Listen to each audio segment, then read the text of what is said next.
Hello, everyone. I'm Dan Bernardo. Keith Mosher. Bo Davis. And welcome to our podcast.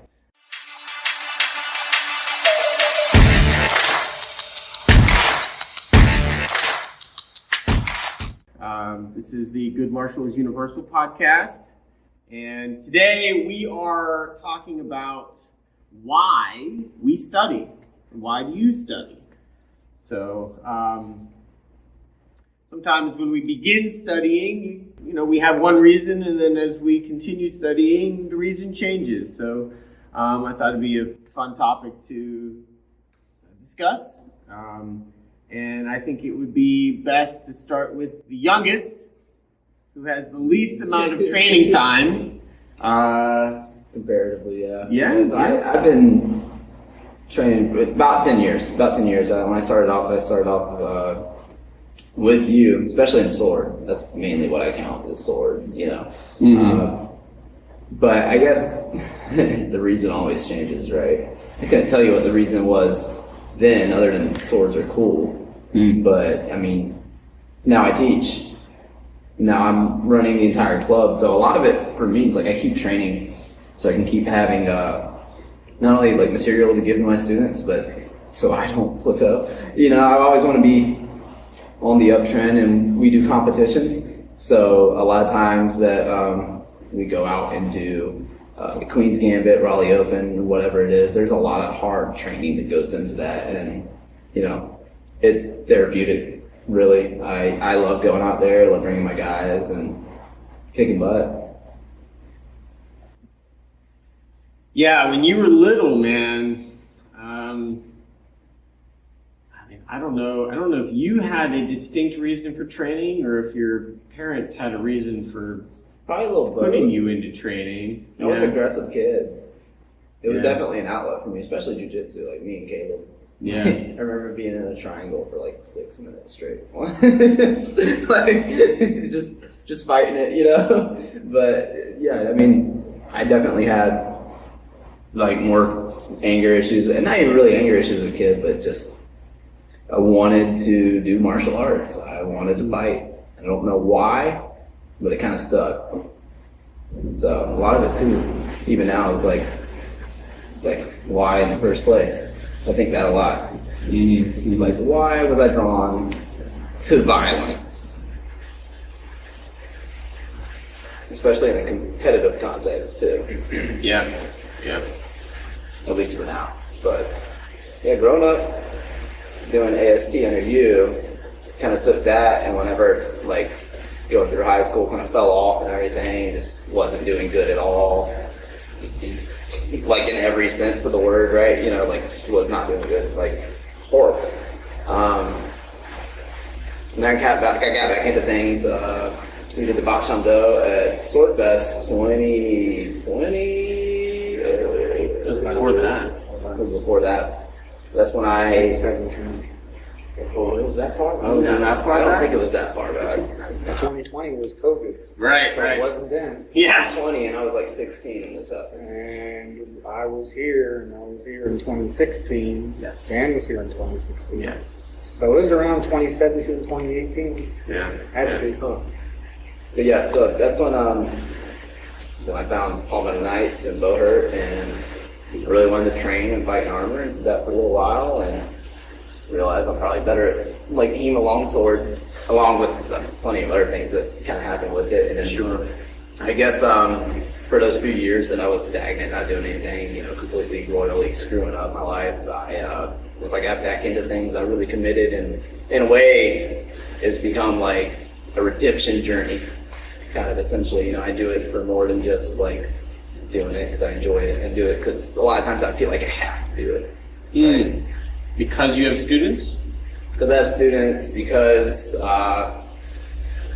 this is my life. I really do owe a lot to martial arts for how it helped get me out of a hole whenever I was in one. I was not doing great, was all depressed and sad, and doing drugs, doing this, doing that, and had enough. I got back into martial arts. I squared back up. Clay especially, whenever I was on PK, he helped me get through a whole lot of stuff. And Yeah. when everything kind of came falling apart with that group, screw y'all. I started hungry. It was kind of formed out of spite at first. That happens sometimes. That happens, but it's like I said, like we said, the reason changes. Yeah. So, that's where I'm at now. Yeah. Yeah. Do you find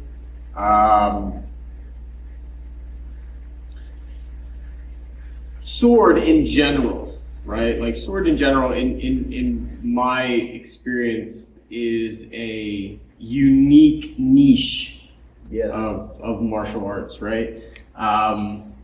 Like most people, when they think of martial arts, they think of empty hand stuff. They don't think of weapon stuff, which is kind of odd because if you were to go back 400 years ago, martial arts was weapons. Like that's not that's a whole other topic altogether. But I think sometimes when we train with swords or we train with weapons, it changes the way that we view martial. It changes the way that we view why we train martial. Do you think that you would have the same redemption arc if you were doing jiu-jitsu only? So I started doing a little judo. Been about 2 years now. I started with Sensei Graham Hockley. Then he moved to Florida, and I'm with Sensei Trav. But I guess like one big thing was kind of going to the Judo State Championship and just like getting out there and doing it. Mm-hmm. Like I always just wanted to fight. It didn't really matter how.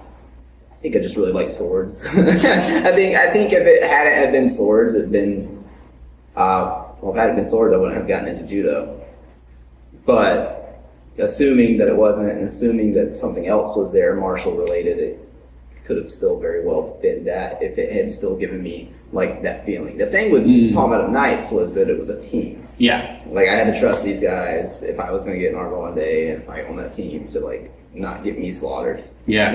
So like you have to really learn how to trust. And I really encourage people to do team sports now, especially because of that, or at least like in here, like we're not necessarily team sport, but we are a team. Right. We go out, we are a team. Right. We're there for each other. I think a lot of people need that in their life more than anything else. So pretty much anywhere where I guess there's a home to be found, especially in martial arts, still can give that kind of redemption if you're at least aspiring to like reach certain goals. Mm-hmm. Having people that you wake up in the morning and you know that there's somebody waiting for you. There's somebody that will be looking forward to seeing you, or looking forward to training with you, or looking forward to that. Like waking up to that knowledge, I think is incredibly important as a human being, not just in martial arts, but just in general, right? Having a person to live for, having people to live for, super important. It's family, right? It is family, yeah, but it's a big family, it's a community, and I think that martial arts does a really good job at giving us community. Maybe not one that we were born into, but we can choose, and we can, 100%. Yeah, we're social beings. Like, Very much so. perfectly natural to want to be around people. Yeah. Some people, I don't understand people that don't want to be around people. I get you have to have your time, but I mean, I love interacting with people. And like you said, I wake up in the morning. There's people thinking about me. They're going to see me that day. Instead of just that, they've already texted me that morning like 1,000 times. Yeah. So I get a reminder every day. That's good. I am very much an introverted person. I don't live for seeing people, but once I always joke that I would be fine if nobody walked through that door.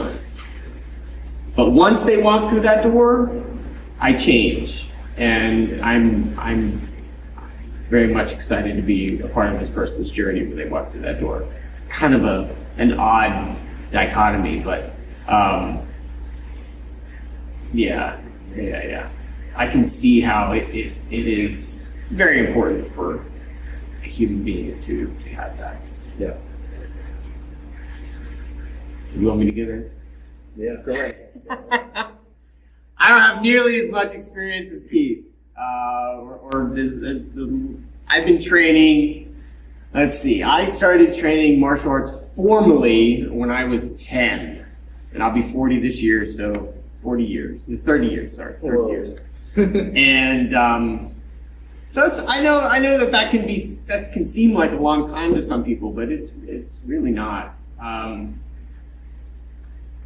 I started training. The reason that I started training was because I wanted to be a Ninja Turtle, 100%.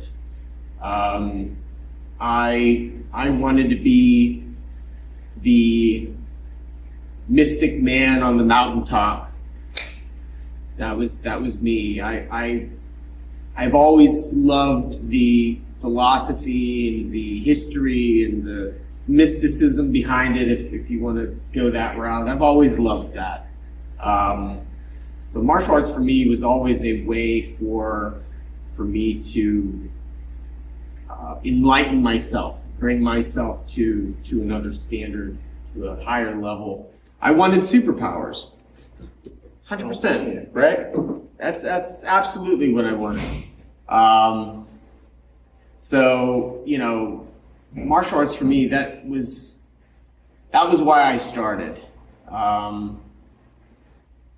I continued, when I was in high school, I had some injuries, particularly my knee, which caused me to quit, here and there, back off a little bit. But oddly enough, my biggest injury, which happened to this knee from high jump, caused me to really focus on teaching. There was the guy who was in charge of my organization came to me and he said, we need teachers in his school. The head instructor had quit, was selling the school. There was a few people in the organization that bought it, and they needed people to teach. And so when when the man in charge comes to you and he says, "Will you teach?" I said, "Yes, yes." Never in my mind did I go, "How much are you going to pay me?" No, none of that. It was, "Yes, I will do it." And so that summer I spent helping to fix the building. I learned, it was actually one of the best summers ever. I learned how to plumb. I learned how to do electricity. I learned how to do drywall. I learned how to lay concrete. I learned it was great. I loved it. And then I taught, I think 3 days a week. I helped sign people up. Now, granted, I think a junior in high school, right? So I'm basically helping run this business. Shouldn't have been. So it went to my self-cultivation to this idea of cultivating others. And that has been kind of the same theme throughout the rest of my career. So to this point, the opening of this place, even teaching, over in Lexington, running organizations, it's all about cultivating others. That's my reason for training at the moment. And I know now, I know that I can't expect anything from anybody else if I don't do it myself. So constantly filming, constantly training, I have to be careful with injuries now because I'm too old for that at this point. But So I can't do craziness like I used to, but yeah. So hopefully, supporting the cultivation of others is why I train now. Do you ever, especially when you were younger and you started teaching and you said you were injured, like, you didn't have the itch to like just want to go and compete? Oh, I competed heavily when I was a kid. Oh, after the injuries, yeah. Oh, okay. I mean, I competed. I competed a lot when I was in middle school and high school. Injuries, a lot from competing, but the last major competition I was in was, I think, 2008. Okay. No. Yes. 2008. That was a while. It's been a while. I have no real desire to. I don't have a need to prove myself anymore. That's not hard to do anymore. I think that I've got that out of me, but I grew up in a sport-based environment. So even the karate that I did, the tang-soo-do that I did, training, how you do your forms, how you spar, how you do anything was built around how do you get better at tournaments. Like there was no, oh, well, you do this because this is the application if somebody grabs you in real life. Like, there was none of that. Everything was, well, you scream here and your stance is low and you do this and everything is, or you practice your skipping and you do this spinning kick and da-da-da. It's all for tournament. That's all it was. Yeah. And that was fun. And I was on a sparring team. I was on. It was fun. It was a good time. But my body is, at this point, my body does not want that anymore. You know what I mean? My thumb, like even from I broke this thumb in 2004, and all I need is for somebody to go like this, and then it swells up, and I can't like. I don't even like. Yeah, I'm fine hitting people, and I'm fine getting hit, but I'm not going to go crazy.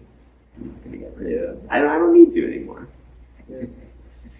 You started teaching really young. You said sophomore year, you're like 16, 17. I was 17, I think. 17. Yeah. I started teaching, and that was teaching technically professionally, right? I owned my first school in 2006, so I would have been 22 when I legit bought a school and ran it. Yeah. For 2 years. Worst decision ever. It was horrible. It was horrible. That's a lot of stress. Yeah, though that was a lot of Money, stress. too. That was a lot of stress. Yeah, that was not a good time. I learned a lot from it. Don't get me wrong, but nobody should have had me running a school at 22. Yeah. You're making me scared right now. Well, I don't have to run the building. you were running a club. Yeah. That's different, and